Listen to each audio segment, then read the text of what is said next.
Good morning, everyone. Our readers today, Harry, Ed, and Christopher, they were beautifully read and very touching. I must tell you, there's one word for Father John's homily today, and that's wow. Wait until you hear this. Ecstasy means standing outside oneself. It is the transcendent experience of going beyond consciousness, like seeing the subject through a prism's shards of light. Did Thomas, in response to Jesus's invitation, actually put his finger into the nail holes of crucifixion and the open wound in the side of Jesus? The gospel writer makes no comment on Thomas's response, except to record his verbal assent to Jesus's transfigured body, addressing him as Lord and God. Thomas must have fainted as in ecstasy, falling onto his knees, if not onto his face. It is the body of Jesus in these post-resurrectional events that counts. In these apparitions, the body shows itself to be fully alive. Thomas, caught up in ecstasy, expires into confessional belief in Jesus raised. My Lord and my God. From today's perspective, doubting Thomas is not so much the subject as it is matter. As I say, matter counts. The new God emerges from matter as from a fully gestated womb.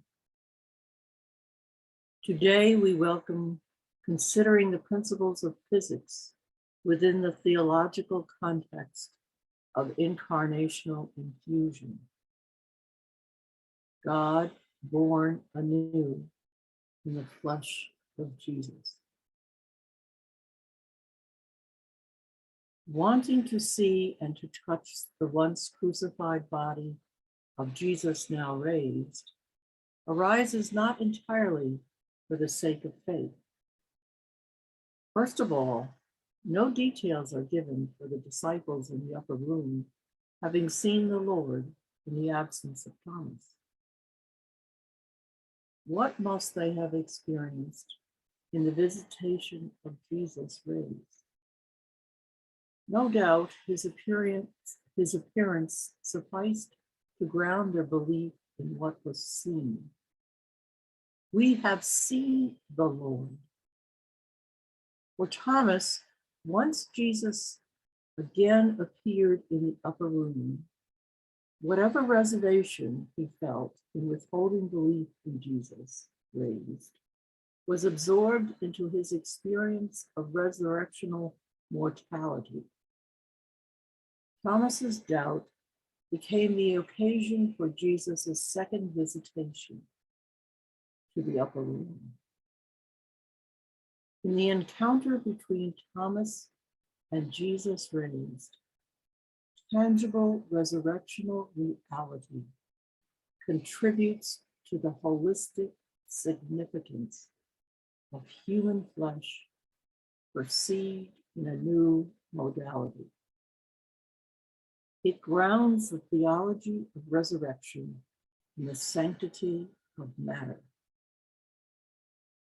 It proclaims that the world is where the new God is born, no longer ethereal and removed from the secular, but essentially at one with the reality of physics and the materiality it governs. Is it too much to consider the possibility that Thomas, by being absent from Jesus' first appearance in the upper room, represents outsiders, those identified as worldly, in need of physical evidence for acknowledging resurrectional presence? I suggest that this is what Thomas means for us today, at a time when we are convinced that every material being bears the face of God. And we want to see this revelation, to feel it, even fall into it, as Thomas did in ecstasy.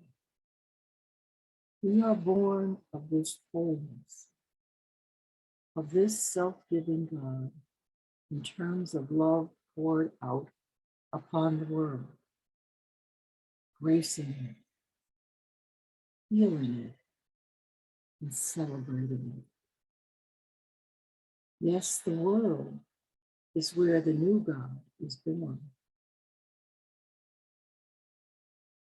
Thomas, far from being marked as doubting, has become a prophetic figure, giving witness to Jesus raised by not merely seeing the Lord, as did the other disciples, but in touching the sacredness of the body, transfigured and fully alive. Thomas has become the apostle of wholeness. He fell into it, expired into it. When the gospel tells us that Thomas may have put his finger into the wounds of the risen body of Jesus, we are reminded of Kubrick's 2000 A Space Odyssey.